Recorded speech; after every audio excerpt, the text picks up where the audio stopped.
জয় রাধে। আজকের পাঠ শ্রী চৈতন্য মহাপ্রভু এবং রামানন্দ রায়ের কথোপকথন শ্রী চৈতন্য চরিতামৃত মধ্যলীলা খণ্ড শ্লোক 138। বৃন্দাবনী অপ্রাকৃত নবীন মদন কাম গায়ত্রী কাম বীজে যাঁর উপাসন। চিন্ময় বৃন্দাবনে শ্রীকৃষ্ণ অপ্রাকৃত নবীন মদন কাম গায়ত্রী এবং কামবীজ দ্বারা তার উপাসনা হয়।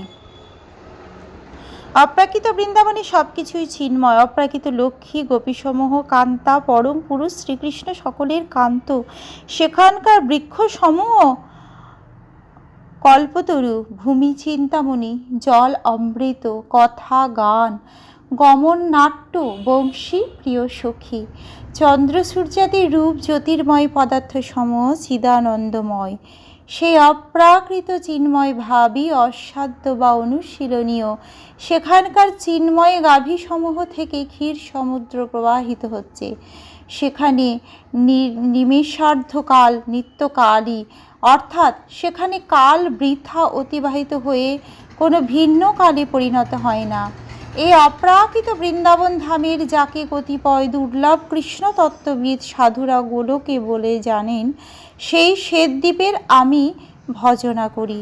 জড়বুদ্ধি সম্পন্ন বিষয়াসক্ত মানুষেরা বৃন্দাবনের মহিমা হৃদয়ঙ্গম করতে পারে না, কেননা এই বৃন্দাবন অপ্রাকৃত। সেখানে ভগবানের সমস্ত লীলাবিলাস অপ্রাকৃত, সেখানে কোনো কিছুই জড় নয়।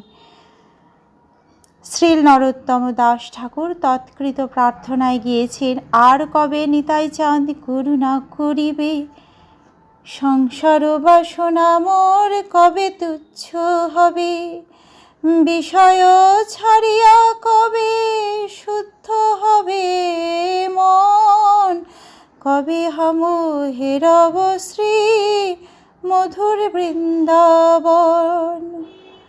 রূপ রঘুনাথ পদে হইবে আকুতি, কবে হাম বুঝব সে যুগল প্রীতি। কবে নিত্যানন্দ প্রভু আমাকে করুণা করবেন এবং তার ফলে কবে আমার সংসার বাসনা তুচ্ছ হবে, বিষয়ের প্রতি অনাসক্ত হয়ে কবে আমার মন শুদ্ধ হবে এবং কবে আমি শ্রী বৃন্দাবন ধাম দর্শন করতে সক্ষম হব, কবে আমি রূপ গোস্বামী, রঘুনাথ গোস্বামী প্রমুখ বৃন্দাবনের গোস্বামীদের প্রতি আকৃষ্ট হব এবং কবে আমি বৃন্দাবনে রাধাকৃষ্ণের অপ্রাকৃত প্রেমের মহিমা হৃদয়ঙ্গম করতে পারব। নরোত্তম দাসের এই প্রার্থনা থেকে বোঝা যায়, আমরা যদি বৃন্দাবনের মহিমা উপলব্ধি করতে চাই তাহলে সর্বপ্রথমে আমাদের সব রকম জড় কামনা বাসনা থেকে মুক্ত হতে হবে। সকাম কর্ম ও মনোধর্ম প্রসূত জ্ঞানের আসক্তি থেকে মুক্ত হতে হবে। অপ্রাকৃত নবীন মদর অপ্রাকৃত শব্দটির তাৎপর্য বিশ্লেষণ করে বলা হয়েছে, জড় বা প্রাকৃত এর বিপরীত চিন্ময় বা অপ্রাকৃত উভয় অবস্থাতেই কাম বর্তমান। তবে জড় কাম কালের প্রভাবে ক্ষুব্ধ হয়, অর্থাৎ প্রকাশকালেই তার অনুভূতি হয় এবং তারপর তা মলিন হয়ে যায় এবং অবশেষে লুপ্ত হয়ে যায়। আর অপ্রাকৃত কাম নিত্য নবায়মান, অর্থাৎ কালের প্রভাবে তা শেষ হয়ে যায় না, সর্বদাই তা উজ্জ্বল থাকে। জড়জগতে ক্ষণকাল পরেই বিরক্তিকর এবং বিসজ্জনক হয়ে ওঠে। জড়কাম নিতান্তই ক্ষণস্থায়ী, কিন্তু চিৎ জগতে অন্য সমস্ত বস্তুর মতো কামও নিত্য। আর যেখানে চিৎ ইন্দ্রিয়ের সেব্য মদন মন্মথ কৃষ্ণচন্দ্র, তিনি নিত্য নবীন স্বয়ং রূপ বিগ্রহ। কাম গায়ত্রী শব্দটির বিশ্লেষণ করে বলা হয়েছে, গায়ন্তং ত্রায়তে যস্মাৎ গায়ত্রী তত স্মৃতা। যে বস্তু গানকারীকে ত্রাণ করে বা গান দ্বারা ত্রাণ করায় তা গায়ত্রী। গায়ত্রী মন্ত্রের বিশ্লেষণ করে মধ্যলীলার 21 পরিচ্ছেদের 125 শ্লোকে বলা হয়েছে, কাম গায়ত্রী মন্ত্ররূপ হয় কৃষ্ণের স্বরূপ, 24 অক্ষর তার হয়, সে অক্ষর চন্দ্র হয়, কৃষ্ণ করি উদয়, ত্রিজগৎ কৈল কামময়। এই কাম গায়ত্রী মন্ত্র শ্রীকৃষ্ণেরই স্বরূপ। কাম গায়ত্রী এবং শ্রীকৃষ্ণে কোনো পার্থক্য নেই, তার 24.5 অক্ষর শব্দের আকারে এই মন্ত্র কৃষ্ণ। সেই অক্ষর চন্দ্রের মতো কৃষ্ণচন্দ্রকে উদয় করে, ত্রিজগৎ কামময় করল। আজকের পাঠ এই অবধি।